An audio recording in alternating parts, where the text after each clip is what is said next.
So even after Iraq, even after a multiple administration protracted campaign in the cradle of fucking civilization to oust a strong man that we basically built, even after the reality, the naked reality of putting in infrastructure and then later on coming in and blowing up that infrastructure. In other words, the historical example of, the military-industrial complex, however you want to define it, selling arms to a country and then attacking the country it sold arms to with other arms, because it's good for business. The whole process is good for business. Even after so much empirical, historical evidence, people will still, if you try to argue what's going on is all just a sideshow in Libya right now. It's all de rigueur.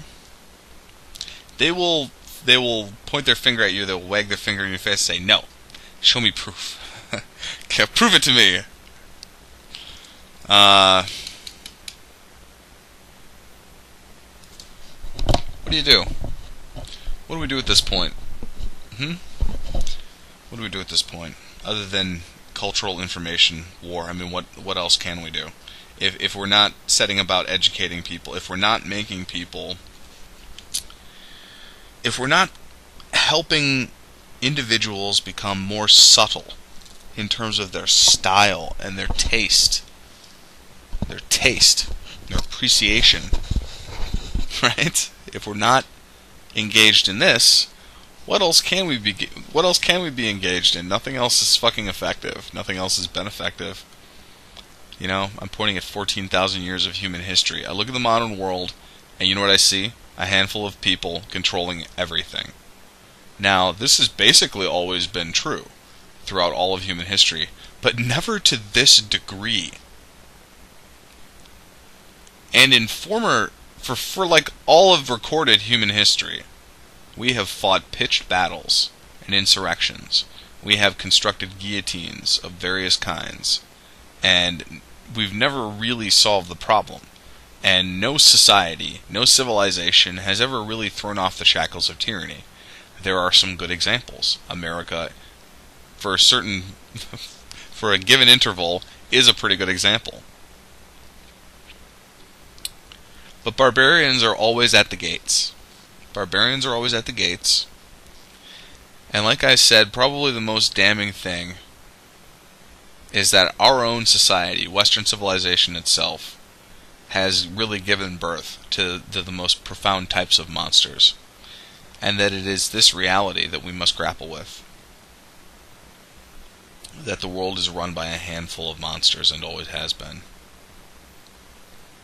That it is today truly a kleptocratic plutocracy, and that we are dealing with a world run by monstrous elite thieves who really don't care about any of the things that we care about, like life, family, friends, nations. And I'm not even really... See, the thing is, I've always been a collectivist, in a sense. And I've always been a globalist, in a sense. Like, I've always been a secular humanist, in a sense. But it is tragedy. These people have come along and taken these concepts and turned them into the worst possible things. In other words, I find myself today defending the nation-state. Even though I really do see the nation-state as a sort of archaic institution. At the very least, we should be writing better software. It's good software, but we need to write better software, at the very least. The forefathers of America did a pretty good job with checks and balances, but it's not good enough. The balances don't balance properly. It needs to be recalibrated. But rather than setting about this meticulous process, this rigorous process of reworking the mechanics, the actual system architecture, people aren't even thinking about doing that. we're grappling with, in a very offhand and spurious way, issues that are beyond our control, as if we had any input or any sort of ostensible control, immediately perceivable control. We all have control, ultimately, in some sense. As a quantum dualist, I find it impossible to reject the notion, but at the same time, we cannot immediately lay our hands on the apparatus and make it do our bidding.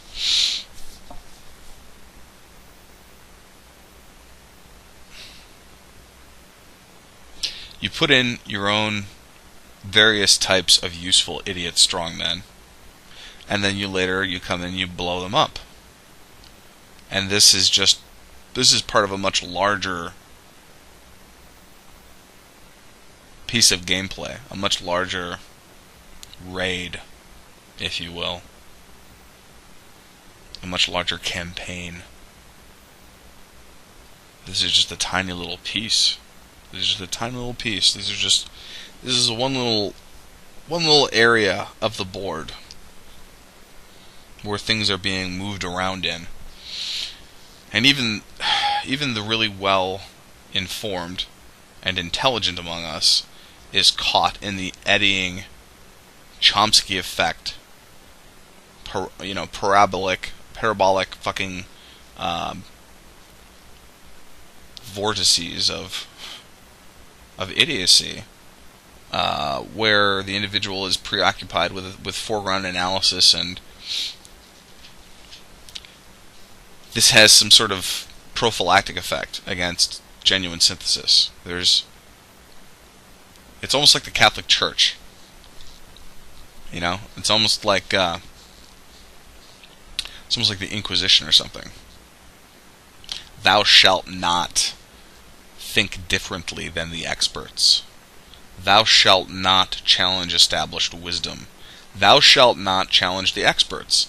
And we are in danger today, more than ever. We have more than ever in history. We are in peril. I mean, I'm joking about it and I'm laughing and stuff, but it's really serious. We are in peril of dying as a species. The species is going to be destroyed by experts. Experts are destroying us. We're being destroyed by expertise, by the manufacturing of truth. Mankind, the animal that invented knowledge, eh? What am I going to do with you kids? Huh? What am I going to do with you?